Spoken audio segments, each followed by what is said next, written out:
Au foyer de vie, on a un public semi-autonome et dont quelques résidents qui sont aptes au travail. Je suis au centre Habitat ici parce que je travaille à l'ESAT de Rémalard. Je suis rentré en foyer en chambre. Après, j'ai été en studio et il y a un an que j'ai demandé à avoir mon indépendant avec un suivi à SAVS.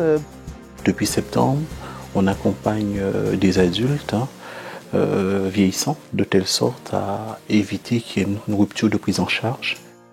J'ai du mal à gérer ma vie toute seule et donc du coup, grâce à leur aide, j'apprends de plus en plus ma gestion et du coup,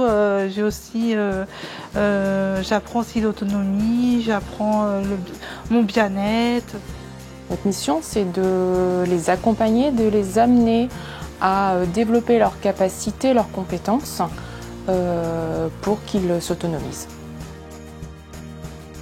S'occuper d'une personne en situation de handicap, c'est être à côté ou derrière elle, mais jamais devant. Nous travaillons avec la personne accompagnée, nous construisons ce projet individuel ensemble au travers des axes que eux nous ont donnés.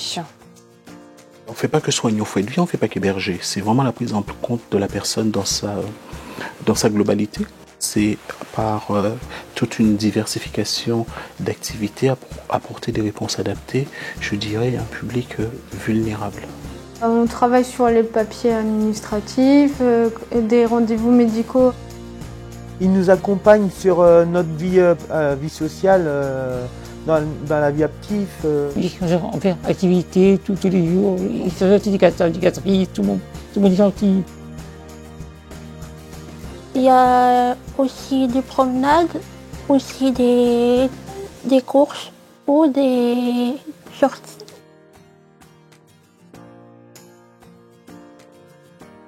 Nous avons nous-mêmes beaucoup de partenaires.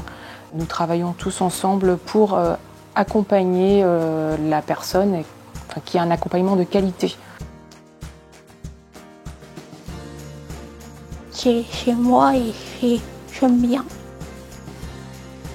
En fait, je suis une personne comme les autres et je peux sortir en autonomie. En fait, c'est mon chez-moi ici et je me sens très bien dans cet établissement.